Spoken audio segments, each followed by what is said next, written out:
All right. I wanted to get this one in because I think it's fun. You're gonna love the name. The name is Fuck Fascism. I Nice. I mean, love it. I love it. I mean, we already know this is gonna be good. They must follow me on TikTok. Well, it starts off, guys. First off, love the new song. I like that Oh, too. thank I you. do like that. Yeah, we We put out love for it as anybody who well. doesn't know. We recently put out a song. Liam and I make music together. We were in many bands together, but we've been putting out music of late. Just the two of us writing and recording it all. And we put out a song called "On Your Left," which is about punching Nazis. So if you, oh wait, we can't say that word on YouTube. I'm not going to remember to blank that. Whatever, it doesn't matter. It's about punching people that followed a horrible man that did terrible things to Jews. So, and lots of other people. So, yeah. If you want to check it out, you can. But they said, guys, first off, love the new song. Second off, I'm in a bit of a pickle. I'm currently fighting an internal battle between my needs for some between my need for some vitamin D and my ethics/morals. I'm single, been single for a while, no intentions of changing that, hell yeah. But I like to have a little fun here and there. Tinder has been fantastic for that. Gotta say though, I've hit a bit of a dry spell lately. Seems like a lot of guys are looking for serious relationships, and I'm so not down. The only guy I've been able to match recently gave me serious MAGA vibes, but there wasn't anything overtly saying it, just a hunch. So we start talking. We've gotten hot and heavy over text, but haven't met up yet. Recently, during a conversation, he made a trans joke. It led to some discussion, and it turns out I was right. He's a Trump lover. Gross. So that's a huge turnoff. But at the same time, I'm not trying to start anything real. I'm just trying to get fucked, you know? Would it be wrong to hook up with a hot Trumper just to get some needs met? Oh my God, I have to start this one. Yep, you go, because I think I think I know where you're going with this too. So yeah, go. I don't know where I'm going with this. I'm in a similar, not a similar situation in that I'm talking to a hot Trumper or anything, but also single, also no intentions of not being single anytime soon. Definitely interested in some vitamin V. Sure, let's go with that. Vitamin P. Vitamin P. Well, that could go a lot of ways, and yeah. Anyway, Tim really is excited about Taco Tuesday. We'll do that. I do love Taco Tuesday. Every day is Taco Tuesday. So I can relate to that. And also, I happen to have once had a conversation with somebody she was super hot. And I did not know until we got deep into the conversation that she was a huge MAGA person. MAGA baby is how MAGA she described baby. herself. Yeah. That is a self-described MAGA baby. Now, there's so much of me that's left over from younger me that's like, I don't care what your political affiliation is. And there's a very small part of me that still kind of feels that way. But Liam and I have never tried to hide the fact that we're card carrying lefties. Okay. Yeah. So for us, it's absolutely fucking an abomination that you would support the things that are going on right now. So when I was talking to this girl, and I found out at the time I was actually I was still kind of into looking for a relationship. I wasn't at the point that I'm at now. So I was just like insta gone, like just gone, fucking nope, no chance, no interest. I don't care what it is. Like, even if you're one of the people that's like, well, I really like Trump because of his fucking business acumen or some dumb shit like that. You know, when you say something like that, that's like, oh, this is harmless, right? His business acumen. I wanted somebody who's a business person. But you still know you're voting for somebody who's going to take away trans rights, who's going to take away women's rights, who's going to take away minority rights, who's going to take away... Basically, if you're not a cis straight white guy, your rights are going to get taken away. And by proxy, being a cis straight white guy, your rights are probably going to get taken away. So in order to date somebody like that, it would be basically impossible because you know there is just a huge difference in core values. In your case, it becomes a little murkier for me, and I don't know that I have a clear answer for you. And I think it's going to come down to me telling you to do what you feel in your heart, because I guess if you are just getting your needs met, there's no conversation really to be had. You're just fucking around. You're whatever. And it's just for you. You're just being selfish, I guess. But part of me is like, you know what? I wouldn't want to give a Trumper the satisfaction. You know? Like, even if it means I'm not getting satisfaction, I wouldn't want to give somebody who is taking away the rights of the people that I love, who is actively campaigning against families like Liam's family, to even fucking exist or to be in this country, you know? I wouldn't want to give them the satisfaction. So if it's me, I'm not fucking them.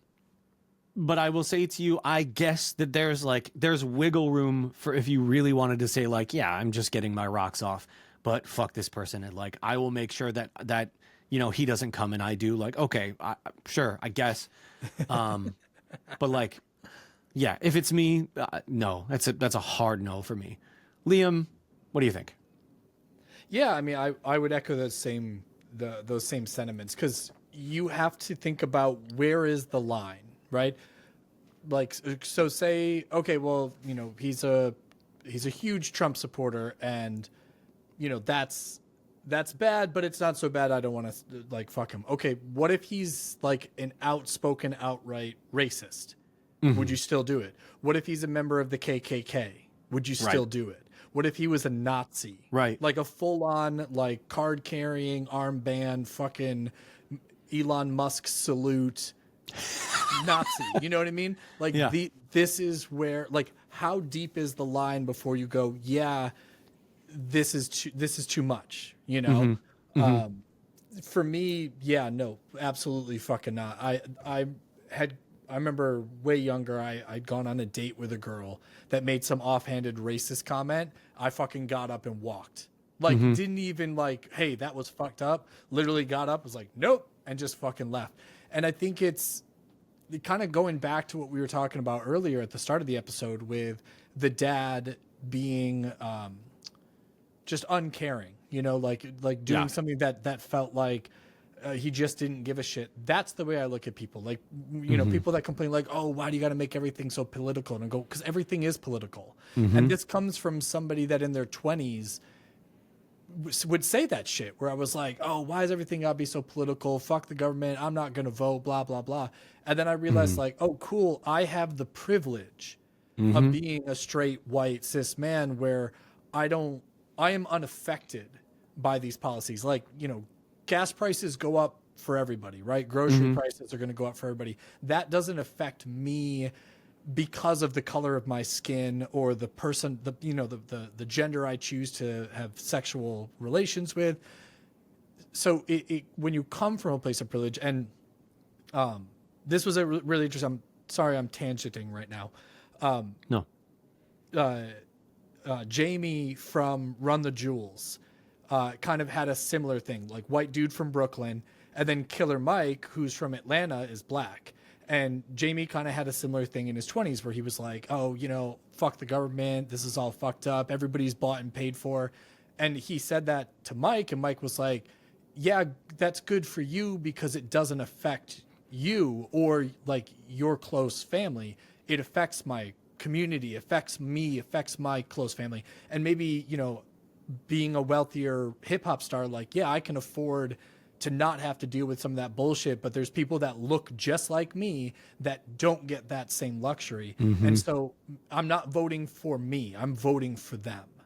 And I think that's kind of the same thing. It's like, if you are having sex with this person, like they're never going to try to think about like, hey, maybe I need to reevaluate my morals.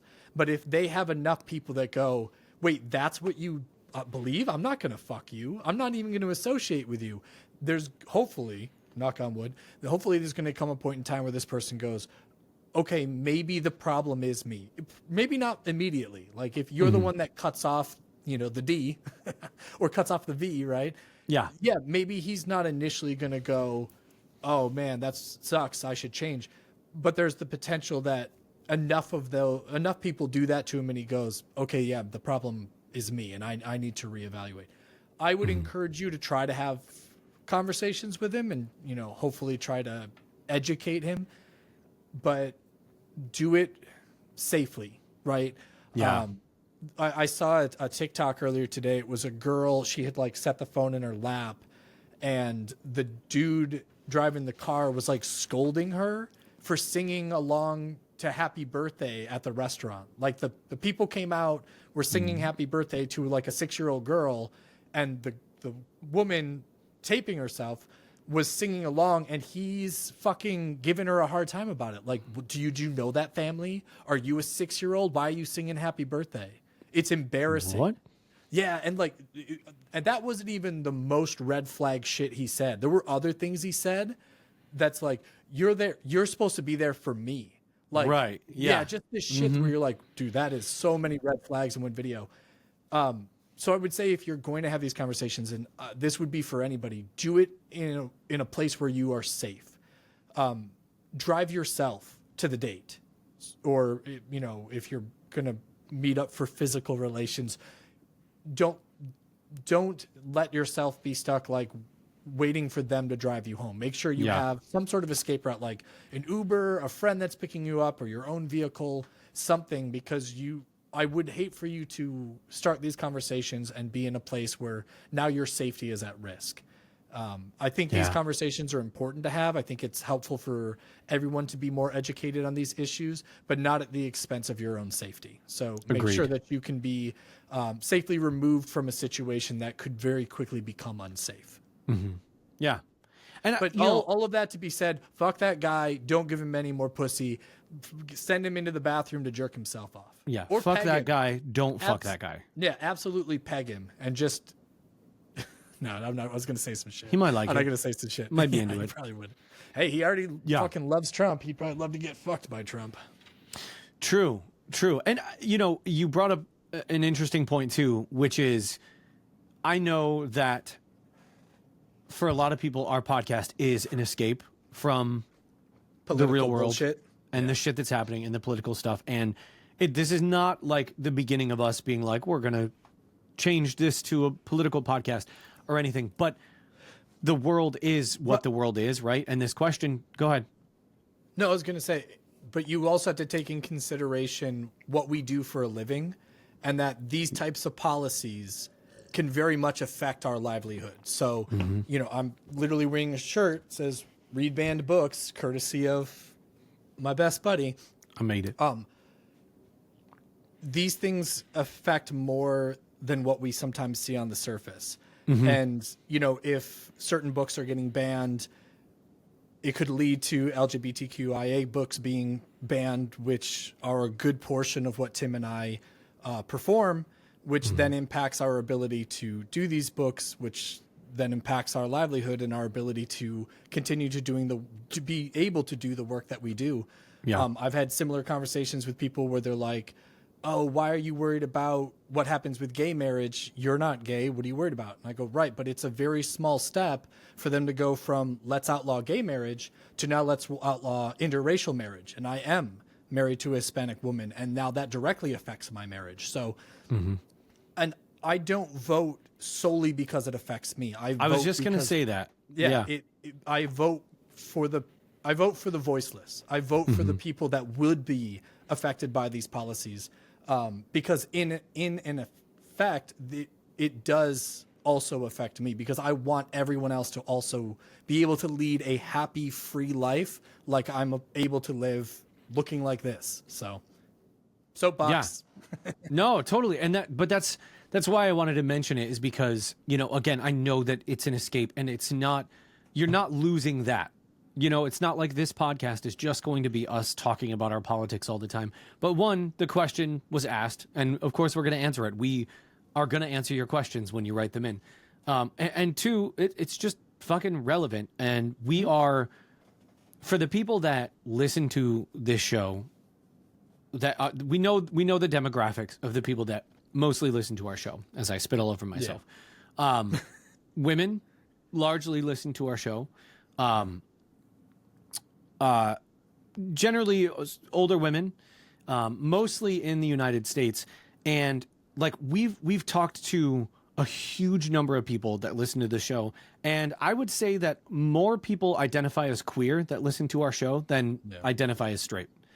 And again, although we are cis straight dudes, that's not the only people we care about.